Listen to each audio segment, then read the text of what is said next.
আসসালামু আলাইকুম। আজকে একটা নতুন রেসিপি নিয়ে এসেছি আপনাদের কাছে। কচু শাক আর আপনার এটা মিষ্টি কুমড়ার শাক। এটা হলো আমার নিজের গাছের শাক। কতগুলো কেটে রেখেছি আর কতগুলো আপনাদেরকে দেখানোর জন্য এটা আর কি রেখে নিয়েছি। এটা কচু শাক আর মিষ্টি কুমড়ার শাক, এই দুটো ভর্তা করব একই সাথে, কিন্তু গলা একটুকু ধরবে না। আপনারা ভাবছেন যে এটা গলা ধরবে, মোটেও না। আর এখানে নিয়েছি আপনার শুকনো মরিচ আর রসুন। রসুনটা একটু বেশি করে নেবেন, তাহলেই হবে।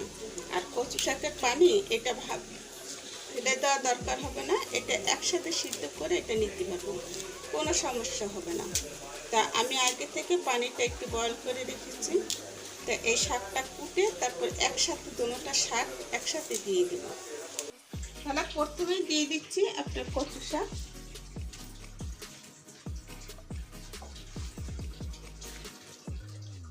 পাঁচমিশালি শাক খেলে কচু শাক সব একসাথে মিলে, এগুলো পাঁচমিশালি শাক, এগুলো রান্না করে আর কি বাড়িতে। তা আমি সেরকম পদ্ধতিতে রান্না করব না, আমি এটাকে ভর্তা করব। ভর্তা করলে এটার টেস্টটা আর কি বাড়িয়ে তুলবে। আর এটা পানি ফেলার কোনো প্রয়োজন হবে না, পানিটা ফেলে দিলে এটা যে ভিটামিন আছে সেটা চলে যাবে, পানিটা ফেলবো না। মিষ্টি কুমড়ার শাক, যেটা আমার গাছে নিজের গাছে ছাদে লাগিয়েছিলাম। তা গাছটা এখন দেখছি হলুদ হলুদ হয়ে যাচ্ছে পাতা, তাই গাছটা কেটে পাতাগুলো আর কি নিয়ে নিলাম। এখন দিয়ে দিচ্ছি মিষ্টি কুমড়ার শাক। আপনারা ভাবছেন এটা আবার কোন ধরনের রেসিপি, কিন্তু এই রেসিপিটা একবার বানিয়ে খেলে বুঝতে পারবেন যে এই রেসিপিটার কত স্বাদ। এটা এখন দিয়ে দিব আমি রসুন। রসুনটা একটু বেশি বেশি করে দিতে হবে। আর এই পানিটা ফেলে দেওয়াটা কোনো দরকার হবে না, এই পানিটা শুকিয়ে নেবেন আর কালারটা সুন্দর সবুজ থাকবে। এখন দিয়ে দিচ্ছি কটা রসুন। আরও কিছুক্ষণ পরে এটা যখন পানিটা টেনে যাবে, যখন মরিচটা তেলে নিব, তখন কিন্তু আমি আবারও রসুন দিব। কচু শাক এমনিতে পানি, তারপরে আমি আবার কচু শাকে পানি দিয়েছিলাম, সেই পানিটা এখনও টানছে না। তা কচু শাকের পানিটা টেনে পড়লে এটাকে ভর্তা করে নিব। আর দেখুন কালারটা কীরকম উঠছে, বুঝাইতে যে কী সুন্দর একটা কালার উঠছে। আসলে কচু শাকের যে কালারটা অরিজিনাল কালার, আর আপনার সে মিষ্টি কুমড়ার শাকের কালার, এগুলো কোনো সময় ডিসকালার হয় না। যদি বেশিক্ষণ রেখে রাখেন তাহলে এটা ডিসকালার হয়ে যাবে। তো এটা পানিতে সব টেনে ফেললে তারপর আমি দেখাবো আপনাদেরকে। কিছুটা এখানে চিংড়ি মাছ দিয়ে তারপর এটাকে ভর্তা করে নেব। আর শাকগুলো দেখুন পানি টেনে একেবারে টেনে ফেলেছি। তা এটা শিল্পটা করে নেব তার জন্য। আর শিল্পটা যদি না করেন তাহলে ব্লেন্ডার দিয়ে করতে পারবেন এই ভর্তাটা। তো এখানে কয়েক টুকরা চিংড়ি মাছ, বড় বড় চিংড়ি মাছ দুই পাশে কেটে তারপর নিয়েছি। এখন দিয়ে দেবো তেল, সরিষার তেল। এটাকে একটু ভেজে নেব।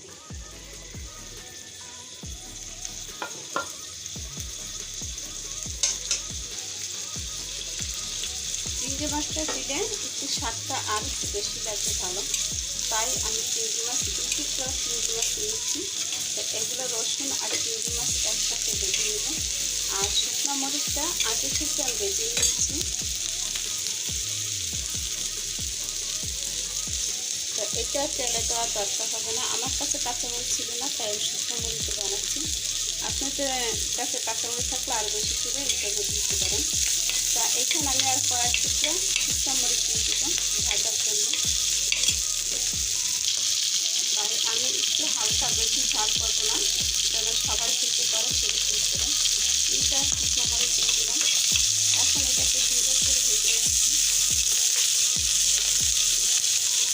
আপনারা ভাবছেন যে এটা কেমন ভর্তা হবে, সে জানে আমরা খেয়ে খেলে আমাদের গলা তুলতে। আসলে যারা বেশি চিকলামি করে তাদের কি গলা তুলতে, যারা চিকলামি করে না তাদের গলা তুলতে না। আমি দেখুন কচুটা নিচে হাত দিয়ে তারপর এটাকে দিয়েছি, তা আমার হাত তুলতাই না। আমার কাছে কচু শাক অনেক প্রিয় খাবার, আমার পছন্দের খাবার কচু শাক। আমাদের ঘরে সবাই কচু শাক পছন্দ করে, আর কচু শাক খেতে কিন্তু খুবই সুন্দর। তা এখন আমি এটা ভাজা হয়ে গেছে আর সুন্দর করে এটাকে ভেজে দিয়েছি লাল লাল করে। এখন এটাকে নামিয়ে ফেলবো। পাটা সুন্দর করে ধুয়ে তারপরে এটার মধ্যে এখন একটু লবণ দিয়ে দিচ্ছি, কারণ আগে থেকে আমি লবণ এখানে সিদ্ধ করার মধ্যে লবণ দিই। তো এখন একটু বেটে নিচ্ছি, বেটে নিয়ে তারপর আমি সেই কচু পাতা আর মিষ্টি কুমড়া পাতা একসাথে করে নিয়েছিলাম, সেটা করে নিব। তো এটা সুন্দর করে বাটা হলে তারপর আমি কচু শাকটা দিয়ে দেব।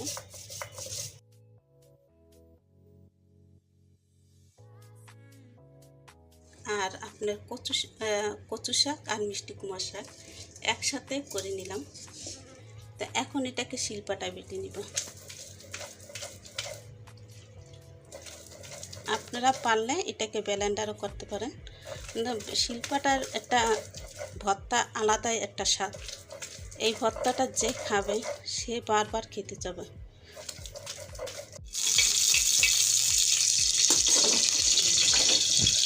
দিয়ে দিচ্ছি এই তেলের মধ্যে যে আমি চিংড়ি মাছটা ভেজেছিলাম, আবার তেল দিয়ে দিচ্ছি সরিষার তেল। সরিষার তেলটা বেশি করে দিলে একটু ভালো লাগে খেতে। তা এই সরিষার তেলটা আমি দিয়ে দিচ্ছি, আর আমরা বেশিরভাগই সরিষার তেলই খাই রান্না করতে। এখন শুকনা মরিচ কয়েকটা এটাকে ভেজে নিচ্ছি, যার ঝাল খেতে ইচ্ছে করে বেশি তো সে খাবে। তা এখানে শুকনো মরিচটা এটাকে ভেজে তারপর আমি পেঁয়াজ দিয়ে দেবো, ঢেকে দেবো।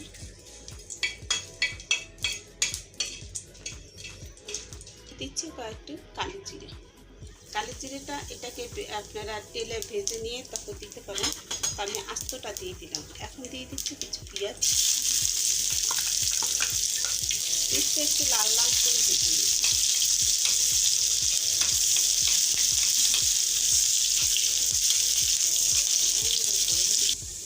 এখন দেখুন পেঁয়াজটা একটু লাল লাল হয়ে আসছে। তা আমি এখন এই যে কচু পাতা সেই মিষ্টি কুমড়ার পাতা কচু পাতা একসাথে বাটা, সেটা এখন দিয়ে দিচ্ছি। এটাকে এমনিতে খেতে পারবেন ভাত দিয়ে, এইভাবে না করে এমনিতে ভাত দিয়ে খেতে পারবেন। তা আমি একটু ভেজে নিলাম, এটা একটু ভালো জন্য আর কি।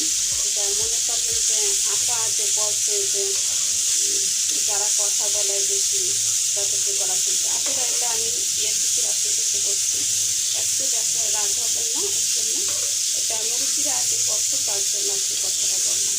কচু শাক আজকে খেতে খুব ভালো লাগে, তা আমি এর সাথে মিষ্টি কুমড়া মিশিয়েছিলাম। তাই আপনাদেরকে নতুন রেসিপিটা এটা একবার হলে আপনাদেরকে দেখালাম। আমি ইয়ে করে খাই তো, তার জন্য আমি আপনাদেরকে এটা দেখালাম। তা এভাবে করে একবার হলে খেয়ে যাচ্ছেন। আর আমার ভাজা অলরেডি হয়ে গেছে, এখন রাখবো চুলার উপরে। আমার সেই মিষ্টি কুমড়ার পাতা আর কচু পাতা সেই ভর্তা, এই ভর্তাটা খেয়ে একবার হলে আপনার প্রশংসা করবেন, আর একটুকু গলা চুলকাবে না। আপনারা তা নিশ্চয়ই দেখছেন আমি কোনো কিছুই দিই না এটার মধ্যে, শুধু আমি যেগুলো দেওয়া দরকার ছিল সেগুলোই দিয়েছি। আর আপনারা যদি আপনাদের কাছে যদি এরকম মনে হয় তাহলে আপনারা লেবু কেটে খেতে পারেন এটার সাথে, আর ভাতটা একটু বেশি করে রান্না করবেন। তাহলে আজকের মতন বিদায় নিচ্ছি বন্ধুরা, আল্লাহ হাফেজ।